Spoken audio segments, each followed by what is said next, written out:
नमस्कार दोस्तों, एक बार फिर से आपको आपके इस YouTube चैनल में आपका स्वागत है। अगर आपने इस चैनल के कुछ वीडियोस देखे हैं, अगर आपको पसंद आए हैं तो कृपया उन्हें लाइक कर दीजिएगा और इस चैनल को सब्सक्राइब जरूर कर दीजिएगा ताकि समय-समय पर आपके समक्ष नए-नए वीडियोस, नए-नए जजमेंट्स के ऊपर नए-नए वीडियोस बना लेकर हम आपके समक्ष आते रहें। तो दोस्तों, आज हम एक नई जजमेंट के बारे में डिस्कस करेंगे, लेकिन उस जजमेंट में एक नॉन रिपोर्टेबल जजमेंट है। तो उस नॉन रिपोर्टेबल जजमेंट में एक कॉन्स्टिट्यूशनल बेंच का एक जजमेंट है जो कि उस नॉन रिपोर्टेबल जजमेंट में डिस्कस किया गया है।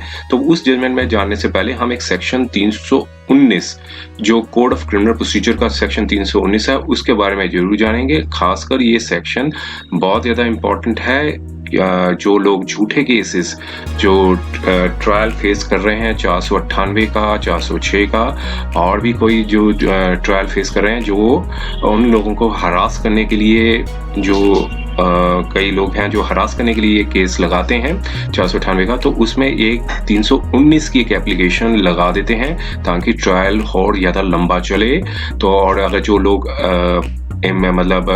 दूर दूर तक लिंक्ड नहीं है, उन लोगों का नाम डालने के लिए भी सेक्शन 319 सीआरपीसी की एक एप्लीकेशन लगा दी जाती है।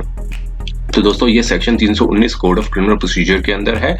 ये होता क्या है सेक्शन, और एक जजमेंट आई है, लेकिन वो जजमेंट जो है वो नॉन रिपोर्टेबल जजमेंट है। हम उस जजमेंट के जो इसमें डिस्कस किया गया था 319 का सीआरपीसी का, उसके बारे में जो कॉन्स्टिट्यूशनल बेंच ने जजमेंट दी थी उसके बारे में इस जजमेंट में जो आज ही जजमेंट आई है उसमें कॉन्स्टिट्यूशनल बेंच की जजमेंट के बारे में जिक्र किया गया था माननीय सुप्रीम कोर्ट ने।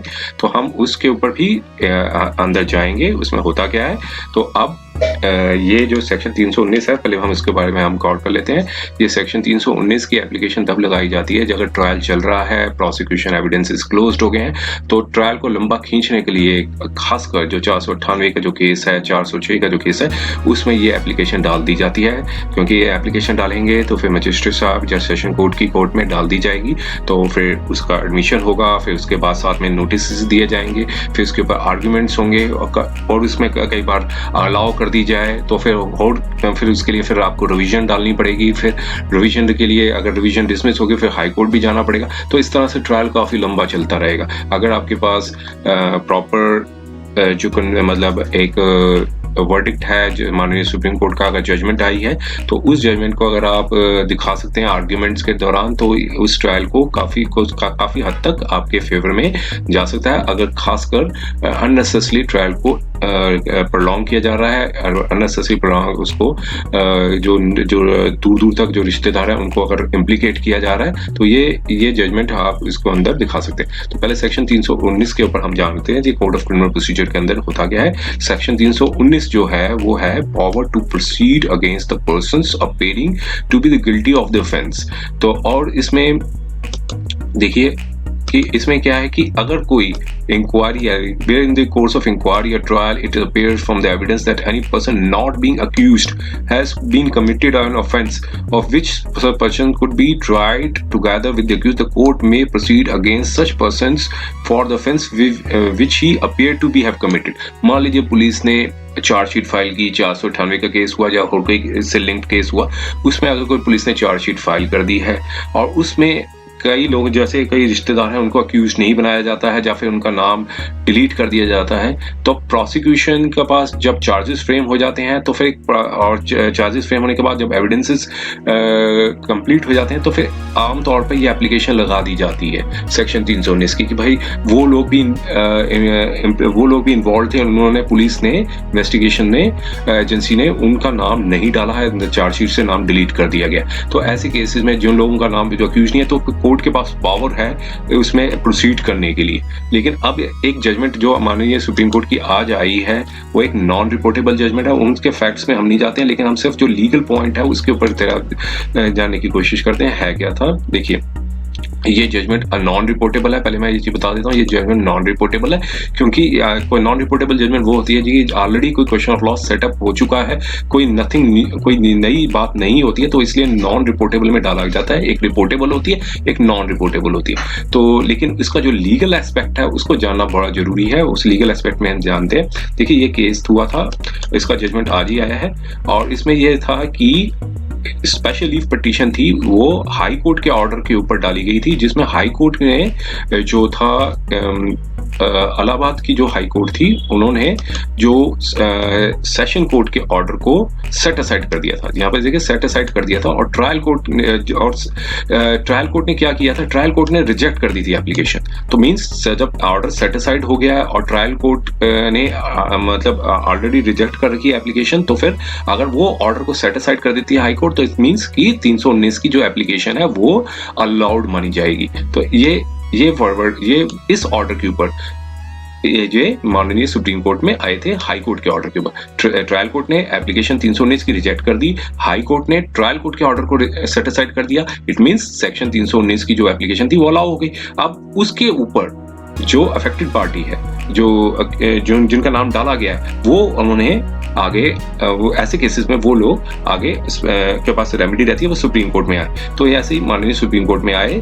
अब देखिए यहाँ पर हुआ क्या था। देखिए इस केस में हम आगे बढ़ते हैं थोड़ा। इसमें यही बताया था कि कंप्लेनेंट ने एक 319 की एक एप्लीकेशन थी वो डाली थी, और जिसमें क्या था, उसमें ये एलिगेशन लगाई थी कि ये अवर्टमेंट दी थी कि इन्वेस्टिगेशन एजेंसी ने वो आर्बिट्रेरी नाम को अपीलेंट का रिमूव कर दिया।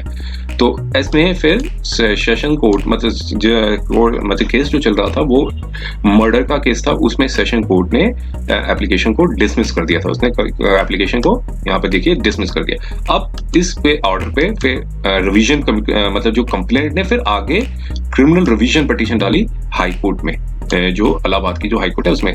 और मैं बताया कि जो है वो वेल रीजन्ड ऑर्डर नहीं दिया, और ट्रायल कोर्ट ने कैजुअल और कैविलियर मैनर पे एप्लीकेशन को डिसमिस कर दिया, और फिर इसका ऑर्डर आया।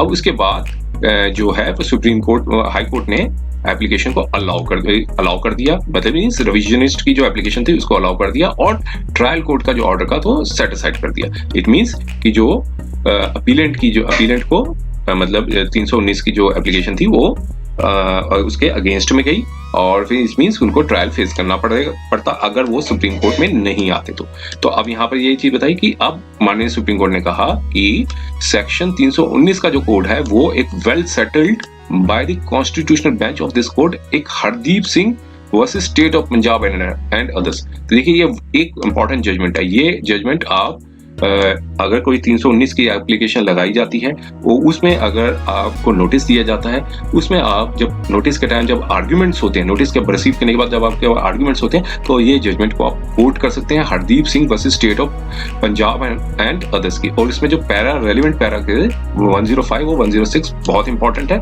अब इसी को माननीय सुप्रीम कोर्ट ने इस जजमेंट में रिप्रोड्यूस किया। अब उस 505 105 106 को रिप्रोड्यूस किया अपनी जजमेंट ने। अब कंक्लूजन में ये निकाला उन्होंने कि जो कॉन्स्टिट्यूशनल बेंच ने ऑलरेडी कॉशन कर दिया था कि पावर 319 की एक डिस्क्रिशनरी और एक एक्स्ट्रा ऑर्डिनरी पावर है, और जो कि काफी स्पेरिंगली बहुत रेयर केस में ही यूज करनी चाहिए। अगर सर्कमस्टांसेस हो इस तरह की, जब क्रूशियल टेस्ट को देखना होता है कि जो टेस्ट अप्लाई किया जाना चाहिए उसमें, तो ये देखना होना चाहिए कि more than the prime fascia case. जब चार्जेस फ्रेम होते हैं तो सिर्फ प्राइम फेशिया केस बन रहा है कि नहीं बन रहा है, सिर्फ इतना देखा जाता है। लेकिन जब 319 की जब एप्लीकेशन लगाई जाएगी, अगर सिर्फ इतना नहीं कि प्राइम फेशिया केस बन रहा है तो चलो 319 की एप्लीकेशन को अलाउ कर दो, तो यहाँ ये वर्ड लिखा गया more than the prime fascia case. तो यहाँ अगर more than the prime fascia case में देखना है कि सेटिस्फेक्शन ये देखना है कि अगर एविडेंस को अनरिबटेड किया जाए, मींस अपोज ना किया जाए, तो उससे वजह से क्या होगा कि कन्विक्शन हो जाएगी। तो इस टेस्ट को अप्लाई करना है जो कि एक प्राइम फेशिया केस से more than the prime fascia case हो। तो ऐसे केस में चीज उन्होंने डिस्कस की कि बहुत स्पेरिंगली यूज करना चाहिए ऐसी 319 की पावर को। ये ऐसी नहीं कि 319 की एप्लीकेशन लगा दी और कोर्ट ने अलाउ कर दी। सेशन कोर्ट ने कहा, सेशन कोर्ट इस केस में सेशन कोर्ट ने रिजेक्ट कर दी थी, हाई कोर्ट ने अलाउ कर दी। तो यहाँ पर यही फिर माननीय सुप्रीम कोर्ट ने हाई कोर्ट के ऑर्डर को सेटिस्फाइड कर दिया। तो उन्होंने कहा कि अपील अलाउ की जाती है और सेम इज अकॉर्डिंग अलाउ की जाती है। ऑर्डर जो था हाई कोर्ट का उसको क्वैश किया जाता है और इस हिसाब से अपीलेंट को रिलीफ मिल गया।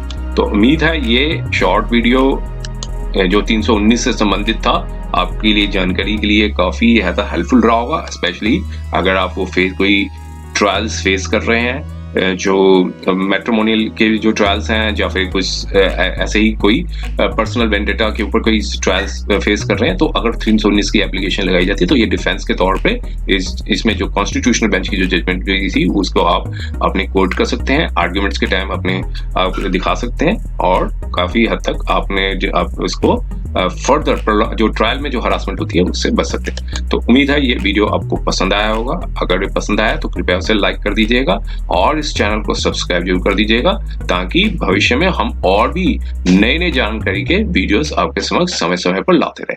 समय देने के लिए बहुत बहुत धन्यवाद।